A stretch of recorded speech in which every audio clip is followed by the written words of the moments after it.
मंडळी आम्ही चाललोय आता मेटाच्या ऑफिसमध्ये जे आहे बँड्रा कुर्ला कॉम्प्लेक्समध्ये. तर तब्बल 5 दिवस झालेत आमचं अकाउंट सस्पेंडेड आहे. आमच्याकडे अजून देखील कारण नाही आहे. त्यांच्या एम्प्लॉईजना आम्ही कॉल करण्याचा प्रयत्न केलाय. जितके पण मेटा इंडिया एम्प्लॉईज आहेत एकाही व्यक्तीने फोन नाही उचललाय. आणि असं युट्यूबमध्ये नव्हतं. ऍक्च्युली युट्यूबमध्ये आमच्याकडे पार्टनर मॅनेजर होता, त्यांची सर्व्हिस भरपूर बेटर आहे. मेटाचा काय प्रकार आहे हा मला तिकडे जाऊन बघायचा आहे. कारण की त्यांना जितकेही त्यांच्या कस्टमर केअरला कॉल करतो ते फक्त सांगतात you have violated community guidelines. Which guidelines? What did we do wrong? What exactly happened? Which handle cause that issue?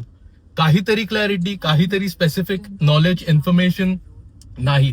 एवढीही त्यांना वाटत नाही की कदर आहे कॉन्टेंट क्रिएटर्सची की त्यांना उत्तर देतील ते. त्यामुळे आम्ही जाऊन डायरेक्ट जाब विचारणार आहे. आणि पुढे जर अजून गरज लागली तर आपण कायदेशीर कारवाई पण करू. कुठेच मागे बघणार नाही आपण.